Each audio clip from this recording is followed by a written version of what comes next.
Wow, I knew what I was doing there. I had two things going in the background. Welcome to another edition of Crime Time with DutyRon and Ed Wallace. We are retired New York City police detectives and 9/11 World Trade Center first responders. If you like all things true crime related from the police detective's perspective, hit that subscribe button, hit that notification bell so you get all things DutyRon and this guy, Ed Wallace, when we go live or upload another video. Hey, today we're going to talk about Chad Daybell's trial, the forensic breakdown of Tammy Daybell's autopsy with CSI Expert Ed Wallace. He's live with us, as it says on the flyer, from Morocco. Ed, how you doing? How was your trip? How was the flight? I heard it was a little bumpy, but how's things going for you? It was a crazy flight coming out here.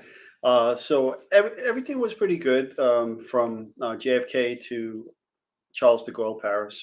But from Paris to here, it was a nightmare. So as we're approaching Rabat Airport, there were 2 failed landing attempts, and the plane went around 3 times, and then finally they diverted to Casablanca. So that's like about an hour and a half away from where I am today. But so I had, my driver was waiting to pick me up at the airport in Rabat. I had to notify the State Department and the all the players involved, and the driver had to race down and to pick me up at the Casablanca airport and drive me back up. I didn't check in until 10 o'clock at night. God, you must have been exhausted. Hopefully you caught up on sleep, Ed. Oh yeah, I slept well. I slept well the first couple of nights, so I'm good. Oh, great. Well, we're happy to hear that you got there in one piece, and these things happen when you travel internationally. This case, Ed, we've been talking about it for so long. We just came from a members only live stream, and thank you to the members and the public subscribers who subscribe here. We've been talking about this case since 2021 when you came aboard, and I started in 2020 with this. So many twists and turns, but really what it points down, what it comes back to is extreme beliefs, whether it's religion, whether it's books and readings and writings and so forth. We always say that anything that's extreme is really dangerous, and it could be deadly, right? Absolutely. When one becomes a zealot, and there's no common sense anymore, there's no talking to a zealot, there's no reasoning with them. They lose all sense of normal behavior and reason. Yeah, and those are some of the most dangerous times when you have people that are calling people by other names and saying that they're possessed. And if you are around somebody or anyone in public that talks like that, we refer to them as EDPs, right? Emotionally disturbed people. Yeah, right? Because it's not politically correct to call them a psycho. Anyhow. Well, thanks for going there, Ed. But let's be honest, that's why it changed from, we used to, where did we take EDPs? Right, exactly. We took them to the psych ward. To the psych ward. Yeah. We would go to, what borough, whatever borough we were in. Kings County had one psych ward. We had one, we'd take EDPs to Brookdale, and then they'd bring them over there eventually. In Queens, they'd go to Creedmoor Psychiatric Center. And it's just interesting. But this trial involves the murders of JJ and Tylee Ryan and Tammy Daybell. But today, because we know, we've covered the kids and buried in the back of Chad Daybell's property in his pet cemetery. We heard testimony early in this trial from the lead detective about taking shifts, and they were only able to do a couple of minutes at a time, and they would cycle the guys out. Our good friend Nate Eaton, he hired a helicopter and went up and was hovering above the property and was giving live coverage of footage of them digging those kids up from the backyard in Chad Daybell's property. And there's all kinds of speculation if Chad did that on his own or he had help from Alex Cox, Laurie Shallow-Vallo's brother. And you know what? He wound up coming up dead too, Ed. But yeah. When I want to circle it back to who we're going to speak about today, which is Tammy Daybell, he was a healthy woman. He showed up a week before she was murdered in her driveway. Well, we don't know 100% if it was him, but all fingers point to Alex Cox in the driveway with a ski mask on, and she said it was a paintball gun. Who knows what that was? But a week later, she turns up dead on the floor in her bedroom. Her daughter testified that she had pink, foamy, frothy stuff coming out of her mouth. So Yeah, and that's why I can't understand why the medical examiner's death investigator who was on scene, uh, well, I don't know if they were influenced by him or what, but he really has no say in the matter. He said he didn't want an autopsy, which is suspicious in and of itself. Okay, and I mean, you have to look at the last time she was seen by her doctor and judge it by that. I mean, for all intents and purposes, healthy young lady died. Not under the care of a physician for any disease or anything that's going on there. That was an autopsy case from the get-go. In New York City, that would have never happened. She would have been brought right to the New York City morgue, and there would have been an autopsy. yeah, 100%. We have an unbelievably outstanding system set up in New York City. All deaths at home, if they're not under a doctor's care and it's suspicious, our legal medical death investigator, Barbara Butcher, and someone of her caliber comes out, and no matter what borough it is, in the 5 boroughs, we have homicide detectives that are in each precinct, and they come out to these things. Supervisors come out. There's so many checks and balances, but when you're out in the middle of the country, things are done differently. And Chad Daybell was able to say, no, I don't want an autopsy. Let's take her direct to the funeral home, and that's what they did. Yeah. Day 16 is the trial. Ed, I see you're working the switchboard already. There's some comments that are piquing your interest. I want to play just a little bit from Nate Eaton, East Idaho News. He's been on this every day, every night. He's got thousands of people that come on his live streams and watch him talk about this. But Dr. Eric Christensen, the medical examiner who was in charge of when Tammy's body was exhumed and did the forensic autopsy. We have so many questions about this forensic autopsy, because if someone's embalmed and put in the ground, there's so many potentials for things to get lost. If the person was poisoned, or if there was bruising, or some type of trauma. And we heard our good friend Dr. Murray Marks say the bones are miraculous. They keep a record of what happens to them. So there's so much here to talk about. But let's just listen to this little piece, and I'll go right to you, Ed, and you could give us a little bit of an overview of what happens when the body's exhumed and what we heard in the courtroom. All right. Okay, go ahead. I just want to talk about what's going on here, folks. So a pathologist was hired to help to do a second autopsy on the exhumed body. So what you're about to see is when a witness goes on the stand who's potentially an expert, the lawyer, whatever it's the defense attorney or the prosecutor, in this case the prosecutor, are going to lay down the witness's expertise and lay out all of the training, experience, and so forth, and then make a motion to the judge to have this witness declared an expert. Now, when a witness is declared an expert, that means they can give opinion evidence. And so what you're about to see is basically a curriculum vitae coming for the pathologist before they testify. Yeah, there you go. Thank you for that, Ed.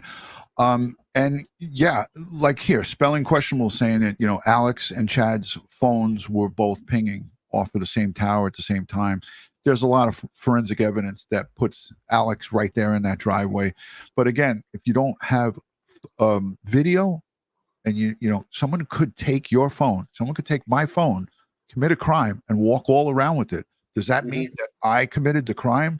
So spelling questionable, the reason I say it's alleged is because there's no concrete evidence of video. I wish there was, but we all aren't stupid. We know that Alex Cox was the enforcer. He was asked by his sister many times to take care of these evil spirits, and he did it. I feel that he was instrumental in killing both Tylee and JJ, along with Chad. Yeah. So, but now he's not here, so we can't hold him responsible or connect the dots with him. That's why I said dead men tell no tales. And Chad, although he appears to sometimes be dumb and so does Lori Vallow, Shallow Vallow, I call her. They knew that they had to eliminate everybody because the people that were enforcers or that helped them were going to give them up, and they would get in the way. And they thought that they could just run away from this, go to Hawaii, and nobody would bother them. That was Lori's grand plan, that her and Chad could go to Hawaii and, oh, we're out of the United States. Well, dummies, you're still in the United States. You're in Hawaii, and you got caught. So it's crazy. Let's listen to this piece, Ed. There's so much to talk about.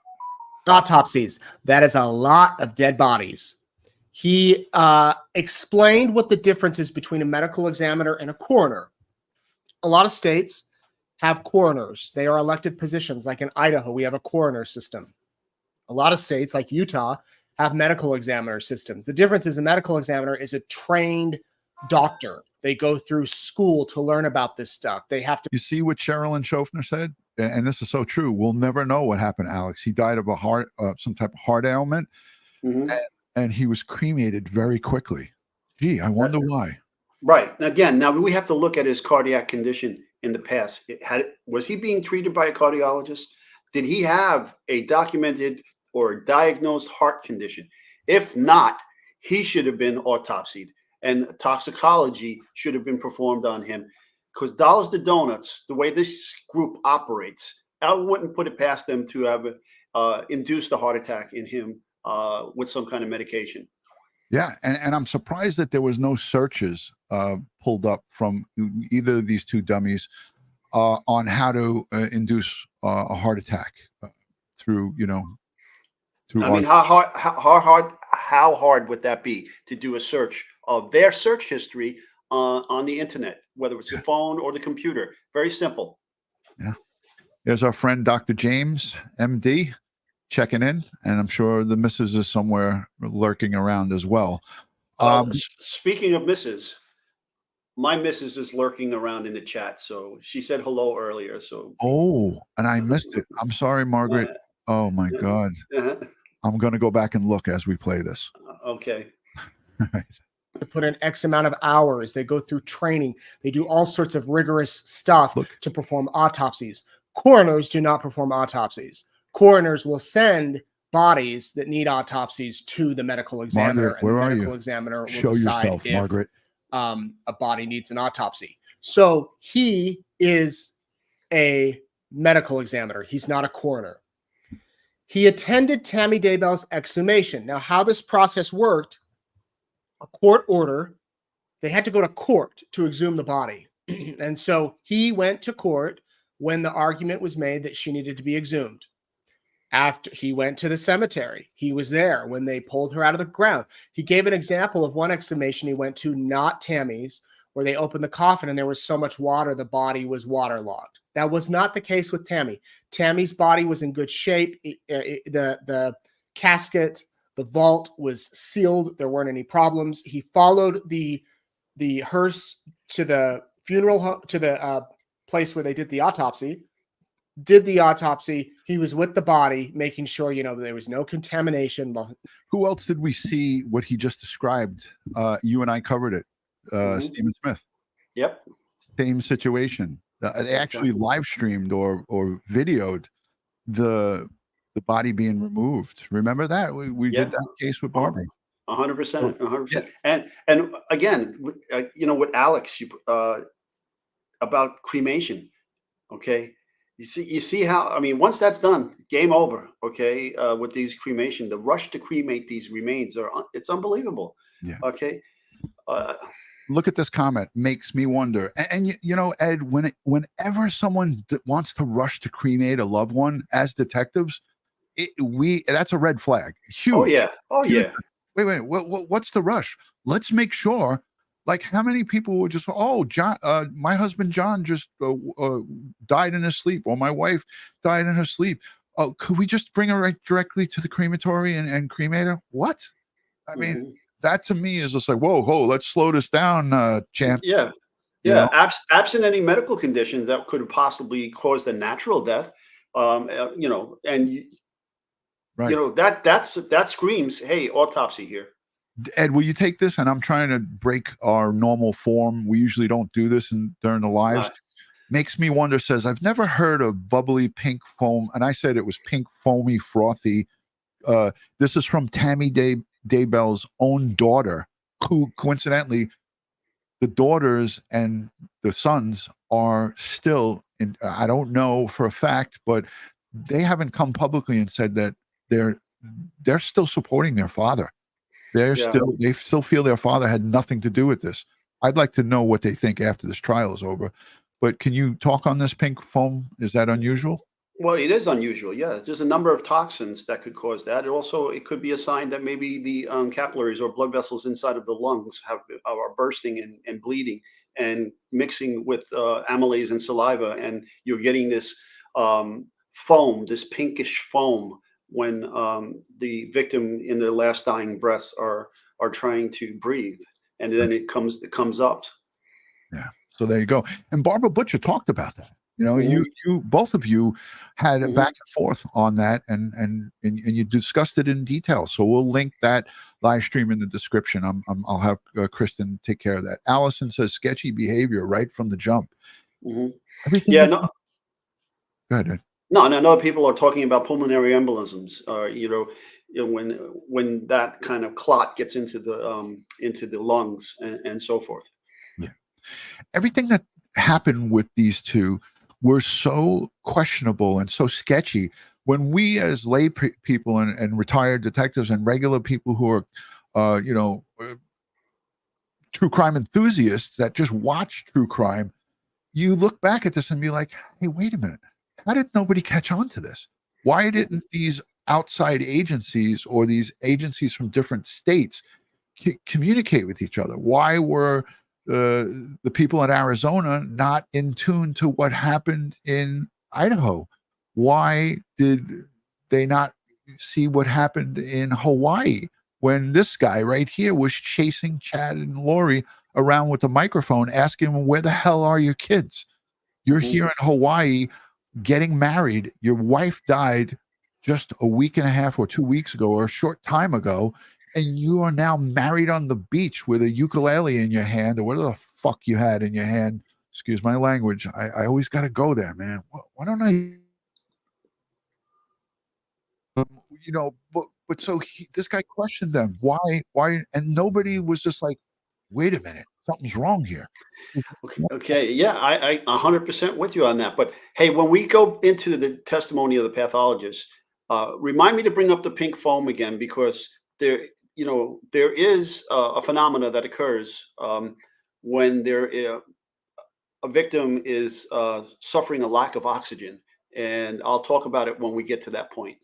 Okay, great. DD says I'm excused. Thank you. A couple of other people are laughing here. Lindsay Shea says, is that a dachshund? Yes, that looks like Oscar. Look at that. We got Oscar on the screen. Nothing like that. He detailed the autopsy process, the fact that photos are taken every step of the way. Photos are taken of the outside with the clothes on the body. Photos are taken once the clothes come off. Photos are taken of any wounds, any scratches, injuries, bruises, whatever. And he did talk about bruises on Tammy's body. We'll talk about that in a sec. He said that Tammy died of asphyxia, and the manner of death was homicide. Cause of death, asphyxia. Manner of death, homicide. Here is where he talks with Lindsay Blake about what this means. And when you use the term homicide, can you talk about what that means in relation to your office? Eating. Sure. It is different from, for example, how this just goes to show how human Nate Eden is. You just caught him there sticking like probably some candy in his mouth because he loves to eat candy. But this is the kind of regular guy he is. He runs the East Idaho News. I think he's the main guy behind it. But that just shows the human side of his coverage. Is like he's not some kind of court TV or News Nation. He just does it like we do it and just goes. Lawyers or police might use that term. For us, homicide is a vital records determination that we make. In this case, we didn't sign the death certificate, but that's the way we use the term. It's a determination of the circumstances surrounding the death, and it means to us that another person was involved in that person's death. It does not imply intent, although it does not exclude it either. All right, stop. Are we good? Yeah, I stopped it. All right, all right. I mean,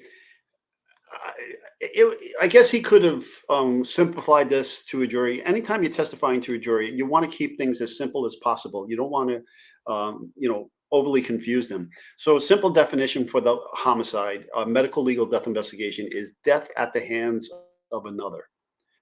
Now, that's not a legal term. That's a medical legal term. Okay, it's not the same as murder. Okay, because there are some homicides that are not criminal, like justifiable homicide, self-defense. Okay, so they're just giving a medical term of homicide, death at the hands of another. That's all that means. It wasn't self-inflicted. It wasn't an accident. It wasn't an overdose or anything like that. It was death at the hands of another. There you have it. And what's amazing too is they say asphyxia, right? Asphyxiation. Let's talk about that. Okay. There's many ways someone could be asphyxiated. And yeah, well, I think he's going to testify to it, so we'll let him play to it. Okay. And So it's a little different than in the asphyxia. one Can moment. you tell the jury what you mean by the term asphyxia? Asphyxia means that the person was unable to get enough oxygen. Okay, so there are many ways that can occur. I think if you continue, did you stop it or did it stop by itself? I stopped it. Okay, all right. He's going to explain that. But when you starve a person of oxygen, a phenomena called petechial hemorrhaging occurs. All right, it's usually found on your lips, on the inside of your lips, on the whites of your eyes, and also in your lungs, where the tiny little capillaries of your blood vessels burst and bleed, and in your terms of the lips and the eyes, to create these pinpoint blood spots that are easily recognizable as a sign of asphyxiation or oxygen deprivation. Now, that's not the only way that can occur, because if you introduce a chemical such as carbon monoxide or any of the other agents, chemical warfare agents or toxic industrial chemicals that will block oxygen block hemoglobin from gathering oxygen into the blood, it can cause that as well. Yeah, and many people know about that, but there's many people that might not know the different various ways, and they didn't go into each detailed way. And I don't even think that they mentioned exactly, because, and this is the screwed up part, is that if this was done the right way the first time, they would have had so much more. And Ed, can you just expand on what I mean by how they'd have so much more if they had Tammy brought straight to the medical examiner's office and did an autopsy that morning or the next day, as they do it here in the city? The very next day they do the autopsy. How much more would they have to work with? Oh, absolutely, absolutely. So if they would have brought the body directly to the medical examiner's office, now, if there was any kind of contusions under the skin, which you'll find out later in the testimony, he found contusions on her skin, basically bruising. Okay. Now, a lot of times that bruising isn't seen at the scene because the blood is pooling under the skin. It's only when the body sits in the medical examiner's office over a period of time, or the funeral home over a period of time, do those bruises then become visible to the naked eye and surface. Okay. So you would have found that. You would have looked for cyanosis, which is bluing of the skin, okay? And they would have been able to document that, right? They would have drawn vitreous fluids from the eyes and did toxicology on blood in the vitreous fluids to see if she was poisoned or injected with anything. They would have been able to look at the heart and see if there was any cardiac condition, if she was suffering from hypertension. And a large heart. Right. If she had any of these signs and symptoms of cardiovascular disease that could have caused her to have a heart attack. But all of that was lost by being buried. But thank God she wasn't cremated. Now, because if that if that was the case, we wouldn't be here in trial right now. If she was cremated, we wouldn't be in trial because they wouldn't have been able to do that second autopsy. They wouldn't have been able to find these findings that the pathologist did in fact find, stating that this was not a natural death.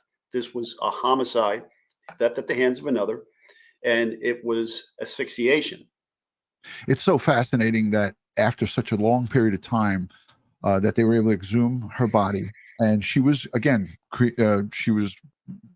they pumped her full of the formaldehyde that they do when they do the prep work and so forth. That means taking out all the fluid and blood from her system and pumping the stuff back in. So I was so worried that they weren't going to be able to get anything. And like we hear about graves that get flooded, and hers was pristine. There was no flooding. God stayed with her and said, "Let me keep her, her plot that she was put in was, as they said, pristine." But there was so much more that could have been done had the system, the coroner system is. Barbara talked about this early on when you and I first got together. She was really saying that she wanted to do a special with us, and we never got to do that. I want to still try to do that about how deficient the coroner system is across the country, where these elected officials come onto the scene and make these really important decisions, right, Ed? Well, yeah, and to see the thing about it is these elected officials don't necessarily have a medical background. I knew an elected coroner who was a tow truck operator before he got elected to coroner position in his town. Okay. So, but the point is though, they have to farm out all the pathology work to pathologists who are not necessarily forensic pathologists. They could be a pathologist at a hospital, all right? And they're not board certified forensic pathologists. So again, and they have to farm out pretty much everything, so they have to get a lab to do the toxicology. And a lot of times they use a university lab, or they may use a hospital lab. And we know the nightmare of getting toxicology reports back. Yeah, you got to rely on somebody else. And it goes to the more hands that are in it, the more chance there is for error, right? Yeah, right. And a lot of times the coroner's office don't have pathology suites. And that's why they have to deliver the body to the location where that pathologist is operating, and that could be a hospital, or that could be a university, or whatever they can. Yeah, it's total crazy system. We didn't even hear where they actually brought her body for this autopsy, but because Nate stopped himself and said, "Oh, back to the coroner's office," and then he said, he stopped. You'll hear him talk about that. I want to just say thank you for the super chat. Our great friend, Amazing Aunt NYC, my good friend, retired sergeant. She says, "Ciao from New York City to the dynamic duo, Ed Wallace and DutyRon. Good seeing the both of you back live again." See, people miss us, Ed. We haven't been live in, I think, 5 days. And people, hey, who missed us in the chat? By a show of hands, put a 1 in the chat if you missed me and Ed. It's been 5 days. I mean, 5 days isn't that long, but it seems like it's forever. That was our last live stream 5 days ago. Put a 2 in the chat if whatever, Let's see what we get, Ed. But let's let this play because I want to get through this. Can there be a number of causes or different means by which asphyxia can occur? Yes. Can you talk about some of those? Sure. You can have asphyxia can result from anything that occludes the airway, either externally or internally. So smothering of any type, anything that blocks the mouth and nose could lead to asphyxia. Choking, anything that blocks the airway internally, whether it's food or something stuffed in someone's mouth or whatever, maybe all of those things can lead to asphyxia. Asphyxia can also result from drowning. Drowning is technically a form of asphyxia. You can also have asphyxial deaths that result from chemical asphyxiants. Carbon monoxide is one of those. Cyanide is another that impair your body's ability to release oxygen to tissues, and so they don't get enough oxygen. Mm-hmm. Okay, so So it's interesting, but were they able to determine how she was asphyxiated? Ed, I didn't see it in the testimony. I didn't either. Anybody in the chat here? Because I didn't watch all of the trial. I didn't have time because I'm back to work again. But did they on this day? I think it was day 14. I believe this was from. Did they go on to say and how is it even possible with her being buried and put in the ground? That's why I was alluding to how much better it would have been for this investigation if she was brought directly to a coroner's office, because then at that time you look at the particular hemorrhaging, you look and Barbara talked about this little thing that catches here, I don't know what it's called, and up the top there's that little piece of skin. If someone's hands over someone's mouth, they go like this and it breaks, right? Yeah. Oh, that's not the only way it breaks, but yeah, it attaches the inside of the gum to the inside of the lip, and I forgot the name. I think it begins with. I think it begins with a P. I just can't remember it off the top of my head. Or P, F. It's an F, right? It's there you go. Thank you, alpha female. She got it. Okay, so yeah, I'm looking for it. There it is, right there. Whoa, I got it, Ed.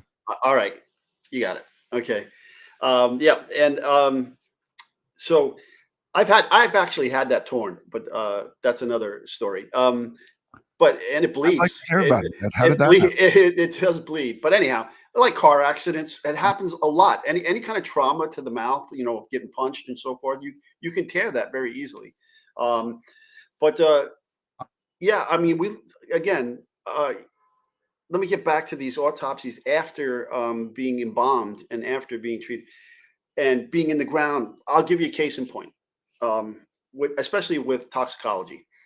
So there was a Bulgarian dissident who was living in basically during the Cold War in exile in London, and he was an enemy of Russia. At that time, it was the Soviet Union. And so he was bad-mouthing the Soviet Union, all the time in the press. So the KGB went to London and it basically assassinated him by nefarious means of they shot using a special umbrella gun a pellet of ricin into his calf as he was walking on a sidewalk in the streets of London. Now, ricin, no cure. Okay, 48 hours, you're going to die of multiple organ failure. And a relatively healthy man and dies of multiple organ failure in 48 hours. And, apparently, they did an autopsy, but they didn't look for the toxin ricin.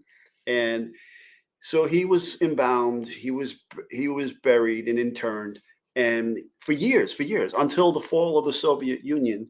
And we got the records from the old KGB that in fact this is how they killed him. They exhumed his body, and even though he was dead for a long period of time, way longer than we have here, and even though he was embalmed, they still managed to find the toxin ricin when they did toxicology on his organs. Many years later. Yeah. It's amazing. Nate's going to go on now. I mean, CSI and the advanced science work is just fascinating.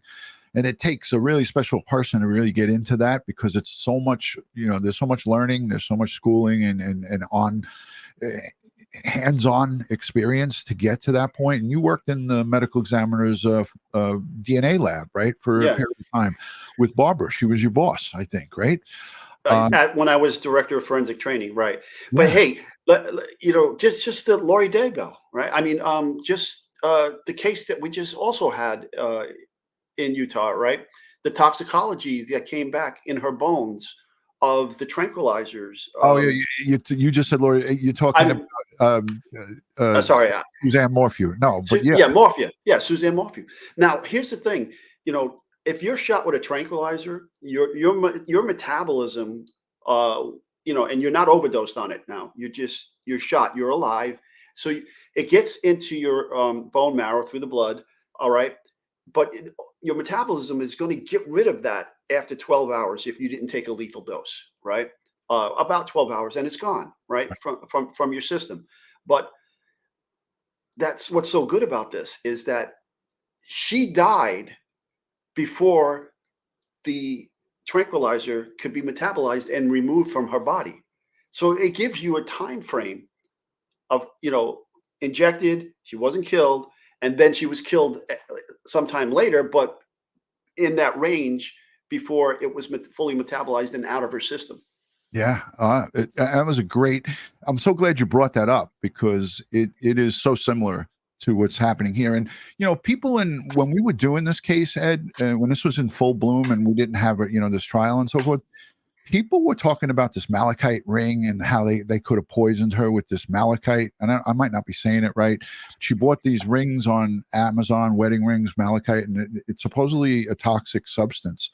I mean, that wasn't outrageous for people to think that, but at the time when people were talking about it, I thought it was far-fetched. But when you look at stuff like this, anything's possible. I want to get to this part where they talk about the bruising, because this, to me, I know that our true crime enthusiasts are all saying to themselves, and let me know in the chat if you're saying this, when this was presented, like how so much time has gone by with Tammy Daybell being embalmed and put in the ground, and then exhumed and then examined through a forensic pathologist and an anthropologist or whoever else was involved in this helping of this. How would they still be able to see this bruising? We'll get to that in a minute, but let's listen to So there he explained what asphyxia is. And homicide, basically someone did not die naturally on their own. He was asked about if there was any sign of seizures. Did Tammy have a seizure? He said that there wasn't any. They look at every organ. They look at the brain. They look at the heart. They look at the kidneys. They look at the liver. Anytime you want me to stop, every I organ will. that they possibly No, can. it's going. No sign of seizures. Nothing on her health history that showed she had any major health issues. There were no There you go. intoxicants in her body. There was No intoxicants in her body. Mhm. heart was healthy. It was strong. Then he said they discovered some bruises that were fresh because of the way what they do is they discover. I didn't see if anyone was responding to what I said in the chat. I proposed this to get the chat involved in this conversation. Like I already knew, but I was saying to myself, if I was just somebody who was, not in law enforcement or have any background in this, I would think to myself, how would bruising still be present and evident? And we'll listen to what he has to say. Well, the bruises. Go ahead. Well, Go ahead. again, if she was taken back to the medical examiner's office, as I said, those bruises would show up later. But as a crime scene investigator, I wonder if the crime scene, because in New York, when you have a death like this, we respond. There was no okay, so law enforcement respond, right? I'm not saying crime scene per se, because if it was deemed natural, crime scene wouldn't go. Okay, but that would be on our medical legal death investigators. But as a crime scene investigator, I could use an alternate light source to scan the skin of the victim in UV.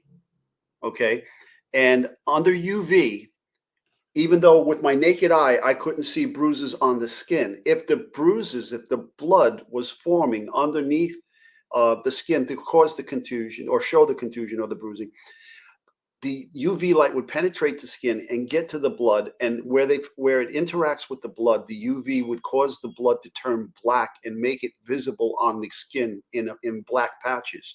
Okay, so that's one way of non-destructive way of examining the dead body's skin to look for the bruisings that can't be seen now with the naked eye, but with the would surface later back at the autopsy suite. Next, once I got that result, I go get my thermal imaging camera, and then I scan that same area where I got results with the UV light from the alternate light source, and I could find that pooling of blood underneath. In fact, here, let me show you. I think I did this before, but let me show you. And in fact, look at this comment, and don't forget your thought right now. Those bruises were preserved by embalming, I'm guessing. Pauline said that, and Patty G said Regarding the bruising, she was exhumed just 6 to 8 weeks after being buried. Embalming preserves the bruising. I don't know that to be true. Well, here's the deal. Once you're dead, your circulatory system stops. So Right. you're not going to be bleeding anymore. But so that bruising had to have occurred while she was still alive. Okay. And then the bleeding stops. But okay, let me get into this. Then you have lividity, right? You have livor mortis, you should talk about. But let me find these photographs here. Look at the doctor's wife, Uh-huh. Mrs. JMD. I know she was trying to put out lividity, but spelling wrong. Okay. All right. Here we go. So this is a friend of mine. She's actually one of my crime scene investigators and trainers. All right. So you see that red mark? Yeah, I see it. Okay. That's on the skin. Now, this is what that red mark looks like under UV. Whoa. Okay. So And this is what UV light source on that Right. same. Go back to the first picture. Just Okay. show it. Do it on the screen. Now swipe it again with it on there. Wow. Holy And this is what shit. and this is what and this is what it looks like on the thermal image. You can see all the broken blood vessels underneath the skin. Right. And you can see where it bled and where it's not bleeding, right? Yeah, where the fingerprint is right there, or whatever that was. Mm-hmm. That was what my finger. You can see the areas. Okay, so so there's ways of doing this. It's non-destructive. I'm not cutting tissue. I'm not taking histology, or I'm taking microscope slides of blood or skin and tissue and so forth. But the information is there. If that body would have got back to the medical examiner's office, all of this would have been found at the time of her death, as opposed to after exhuming the body from the grave. Okay, great. All right. That was a fantastic demonstration, and you happen to have that on your phone. I don't know if you prepared for this or that was always there. Wow. No, it was always there. Mrs. JMD, I apologize. She said I meant pooling of blood, DutyRon. All right, let's listen to Nate because he shows some descriptive. This was obviously Tammy's body, but these are some of the things that were presented in court. Here we go. And from how I understood, they're able to take little parts of it, cut them out, and look at them under a microscope. They're able to see, if the blood was pooled, or if they're yellow, they're older bruises. These were darker bruises, newer bruises. And he showed on the screen where the bruises were. I'm going to show you here. There were 8 bruises, I believe. So you have the one here on her chest, one here on the front of her left arm. That's the belly button. That's not a bruise. 1, 2, 3, 4 on the right arm. And then on the back of the right arm, 1, 2, 3, 4. Nothing on the left. So they were fresh bruises, and they were in a spot, he said, that where someone might try to hold somebody down. And you could grip right over here on the front, and then the back of your hand, whoever's gripping, could be here. You could grip, a couple of places on the arms if you're holding someone down.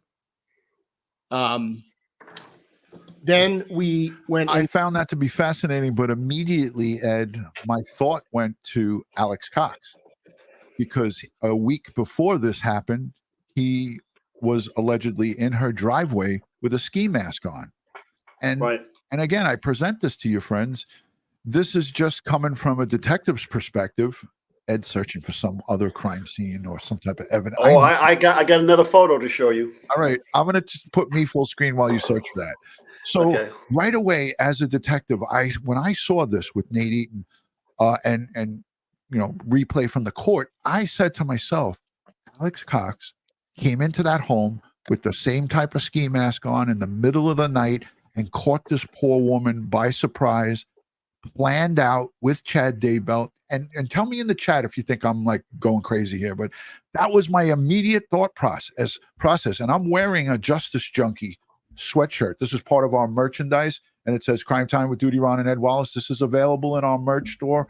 I'm wearing a Justice Junkie shirt because I am a justice junkie. I want to see the bad guys get put away. I want the bad guys to go to jail. I want them to pay for the price for the crimes that they committed. So I immediately thought that this was a possible scenario, that Chad said, hey, Alex, you fucked up. We need to get this done. Her number is, her number is up, and You know, you need to take care of her. And he broke into that home and hold her down, and they did whatever they did. So see, when I saw those bruises and heard his testimony, right away I said to myself, I've seen this before. They could be digits of a finger of somebody holding an arm. Because remember the case I told you about where I got fingerprints off of human skin of a home invasion robbery victim? yes. So her bicep was grabbed by the suspect, okay, and he caused bruises that look like the digits of 5 fingers on her bicep, one in the front, the thumb, and then 4 on the back, okay. And I could see it plain as day. And I asked her, had you touched this? Did you wash this? Did you do anything to it? And she said, no. And then I did the fingerprint method that I showed you and demonstrated with my wife a couple shows back. Yes. Okay. And so if here's another thing that could have happened. If this body would have went to the morgue, all of that could have been looked at for fingerprints and the suspect's DNA. And so there was potential fingerprint and DNA evidence of the participants that may have grabbed her arm while she was being asphyxiated. And we lost that evidence because, it never got to the medical examiner's office for an autopsy. And once it gets to the funeral director, they're going to wash the body down. And it's done. So this is a question from Virginia Little. She says, do you all think Alex died naturally? And let me answer that real quick. Oh, hell no. Thank you. I haven't used that one in a long time. So that's the oh hell no button. But this diagram here, obviously it's just, for court presentation. This, and Ed, you've been to arguably thousands of death scenes and crime scenes. This would be indicative of somebody holding her down, whether it was one person, two, and she did not die a natural death, as we now know. But this just goes to show you how much of a killing machine Chad Daybell and Lori Shallow Vallow really were. And anybody that got in their way, and that was deemed dark or whatever, these numbering systems and all these crazy names that they were making up for them, they were to be eliminated. And Alex Cox, same thing. How many more would have died? God only knows. Who knows? Yeah. So it appears to me that she was grabbed and held with those bruises on the arms. That makes perfect sense to me. I've seen it before. Again, if I would have saw that at the medical examiner's office, or I would have saw that underneath the UV light and with the thermal imager, I would have immediately went to fingerprint and DNA, those locations, to try to see if I can raise fingerprints. And even if the fingerprint was of no value, meaning there wasn't enough ridge detail to make an identification, now I still have the DNA there because there's going to be a mixture of DNA unless the suspect wore gloves. And if they're family members, or I doubt they would have worn gloves. Right. Yeah. And Debbie Blair says, thank goodness they were finally caught, or who knows how many more would have died. And I hate to bring it up, but it brings me back to Arizona, right? Gilbert, Arizona, where they staged Charles Vallow's murder, and Alex Cox made up this crazy story, and poor Tylee Ryan went along with it and said that Charles Vallow came after Alex in a heated argument with a baseball bat, and Alex Cox pulled out his .45 caliber and shot him center mass. And killed them. And they let these people, remember we did a whole live stream where we critiqued this, Ed. They let Alex Cox sit on the curb without a cop standing next to him. He could have ran off. He could have done anything. I mean, it wouldn't have been in his best interest to run off, but they didn't pay him any attention, and they made multiple mistakes with people coming into that crime scene, Ed. If they would have done a thorough investigation and figured out the what was going on there, Tylee Ryan might have been alive, and JJ Vallow to this day might have been alive. Absolutely. You know, so people have a lot of explaining to do, and I don't enjoy dogging on my fellow law enforcers, but when you screw up, you know, you got to be able to learn and fess up from these mistakes. And people sometimes criticize us for being too harsh on potential suspects, but to get a good interview and interrogation, it sometimes has to be a difficult conversation. You got to get in someone's face, and you got to present hunches and things that don't seem right, and you got to jump on it. And as a good seasoned detective and an investigator, interviewer and interrogator, that didn't get done. That was not done in this situation. They were soft touch and very, very, oh, I'm so sorry, and let Lori Vallow flip her hair, and don't even get me started. It just gets me so pissed. Let's listen to the rest of this, and then we'll wrap. Where someone might try to hold somebody down, and you could grip right over here on the front, and then the back of your hand, whoever's gripping, could be here. You could grip, you know, a couple of places on the arms if you're holding someone down. Congratulations, Virginia. Tell them to stay safe. Then we went into stuff about rigor mortis. This is where the body gets cold and stiff. This happens, he said, 1 to 2 hours after death. It takes a little bit of time for your body to, you know, stiffen up. But anything newer than an hour would be highly unlikely based on the condition of the body when it dies. So basically, if you walk into a house and there's a dead body, heaven forbid, and you go over and touch it and it's stiff and it's firm and it's cold, that body likely has been dead more than an hour. Likely longer, he said. So she had been dead. True, right, Ed? Well, it depends on the weather conditions. It depends on what state of physical activity occurred when the victim became deceased. If there was a struggle, if there wasn't a struggle. Right. There's a lot of factors in there, and it has a lot to do with lactic acid and so forth and so on. You know, so all of these things, and the weight of the victim, whether they're obese or not obese, and so forth. So there's a lot of factors. You know, I mean, there are some rules of thumb, but you know, it's to come up with a definitive time that it takes a person to go in and out of rigor. You have to do core body temperatures to understand what it is at the time you find them, and then the ambient temperature. There's a lot of things that affect this. It's just not as simple. And in fairness to Nate, he was just quoting what they were saying in court. So right. So let's let the rest of this play.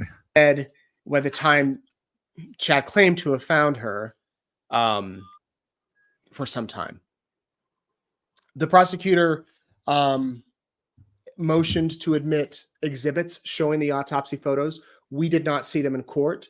They made everybody on the side of the courtroom with the jury move over so that there wasn't any chance of seeing their screens that didn't show on the projector. But he went through photo by photo showing these wounds, or showing these bruises, close-ups, tight shots, all of that. The jury got to see that. He went in depth about the autopsy, said that, you know, Tammy was healthy. Tammy was healthy. There was nothing in her system that could have caused this death. And also, someone her age doesn't suddenly just develop a seizure, let alone a seizure that kills them. He said that's highly, highly unlikely. He did admit that sometimes people just die. And if they just die, then the cause of death is undetermined. That's what they'll put on the death certificate. But for Tammy, they were able to determine it was asphyxia. That's a copy, Ed? Yeah, cause is undetermined pending investigation. Right. Standard. Mm-hmm. Now, Pryor got up to cross-examine him. I told you a minute ago about the prosecutor objecting and not letting up. And here's an example of an exchange they had, John Pryor with Lindsay Blake and the witness, with Judge Boyce ruling on these objections, granting some, sustaining some, overruling the others. Take a listen. Who was thoroughly annoyed by Pryor, the defense attorney, how obnoxious and arrogant and sometimes stupid he seems. Put a 1 in the chat if you feel that way. This defense attorney is just, it makes me nauseous just to see him and hear him, and the way he is when he cross-examined Kay Woodcock. I wanted to get up there and just punch him in the face. Not that I would easy. not that I would do it, but I'm just saying I felt like he was being so disrespectful to this woman who's been through hell and back. And of course, as a disclaimer, I wasn't saying that I would get up and punch him in the face, but he just made me feel like he was a kind of guy that you wanted to just like whack him, like bam, give him one. Shut up. Stop being so mean. The guy is just hold on. Here's my button for him. Pardon my French, but you're an asshole. Thank you, Cameron. And at this point, you had initially indicated that you went in front of you didn't, but you were present when a hearing was held in front of a judge to make a determination as to whether or not they would have exhumed Tammy Daybell. Is that right? That's correct. And do you recall from your knowledge what was the reason for the exhuming the body at that time? My recollection is it was to determine the cause of death. Well, there had to have been some facts. You don't get to just dig somebody up. Your Honor, counsel's testifying. Move to strike. Jesus Christ. You don't just get to dig somebody up. Even Popeye agrees. He's here with me on the desk. Let me show Popeye. Hold on a second. He flew off his cage. Hey, come on. Hey, Popeye. He's laughing. He was, right? Yeah, there he goes. Pryor, just being obnoxious, Ed. Ed, you got another couple of minutes, or do you got to go? I got to go, sir. Oh, okay. All right. Let's just listen to just the last of this, and we'll wrap it up. Okay. There has to be a reason at the hearing to determine why you're exhuming. Your Honor, counsel's still testifying. Sustain. Isn't it true, doctor, that there has to be a reason for the exhumation and not just be to re-examine findings? Is that correct? I would assume so, yes. Well, you were present. What was the reason given for digging Tammy Daybell's body back up? Digging. I don't recall specifically what was presented. First of all, there was no findings. Going there. Yeah. There was no autopsy done. It's not re-examining somebody for further findings. She was never examined. Yeah, exactly. Pardon my French, Mr. Pryor. Pardon my French, but you're an asshole. Hey, thanks for playing. Don't take your parting gift, and on the way out. Your Honor, argumentative. Argumentative. Mhm. All right. So we encourage you to continue to watch and support, Kay and Larry Woodcock and the victims and their families here. Listen, we have Lori Shallow-Vallow, who her trial is going to be commencing. And I'm going to vow to you this. If I can do it, I'm going to bring day-by-day coverage of Lori Shallow-Vallow's trial when it does, if and when it does commence. Because, Ed, we're going to have a lot to talk about when the crime scene and all of the evidence gets presented in court and so forth. But, Ed, I want to thank you for taking out, you said you only had like 35, 40 minutes. You're here an hour. Mm-hmm. And you got a lot going on. You're doing Army training over in another country, and you're doing a lot of great stuff, teaching whatever it is that you're teaching over there in Morocco. Mm-hmm. Any final parting words for the audience as it pertains to the Tammy Daybell autopsy and this trial? Do you see this? How do you see this going forward, Ed? What's your thoughts?